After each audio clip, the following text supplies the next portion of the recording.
ચાંદીપુરમાં અત્યાધુનિક સપાટીથી હવામાં પ્રહાર કરનારી missile quick reaction surface to air મિસાઇલનું ભારતે કર્યું સફળ પરીક્ષણ. ભારતે quick reaction surface to air મિસાઇલનું કર્યું સફળ પરીક્ષણ.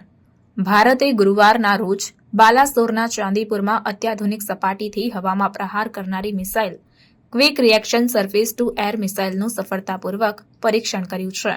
બપોરે 3:18 આ પરીક્ષણ પૂર્ણ થયું હતું. આ અગાઉ મિસાઇલ પરીક્ષણને ધ્યાનમાં રાખીને પરીક્ષણ સ્થળની નજીકના ગામડાઓમાંથી લોકોને અસ્થાયી શિબિરોમાં ખસેડવાનું કામ સવારે 6 કલાકથી શરૂ કરવામાં આવ્યું હતું. અસ્થાયી કેમ્પમાં આવતા લોકોની સુવિધા માટે 100 થી વધુ અધિકારીઓ અને કર્મચારીઓની નિમણૂક કરવામાં આવી હતી. 6 સપ્ટેમ્બરે અગ્નિ-4 મિસાઇલનું પરીક્ષણ કરાયું હતું. ઉલ્લેખનીય છે કે 6 સપ્ટેમ્બરના રોજ ભારતે ઓડિશામાં મિસાઇલનું પરીક્ષણ કર્યું હતું.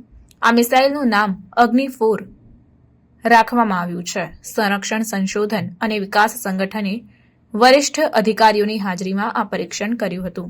જણાવી દઈએ કે અગ્નિ-4 મિસાઇલની એક મોટી ખાસિયત એ છે કે તે રડાર દ્વારા પકડાતી નથી, ત્યારે તે ઉડાન દરમિયાન ઉદ્ભવતી ખામીઓને સુધારવા માટે પણ સક્ષમ છે.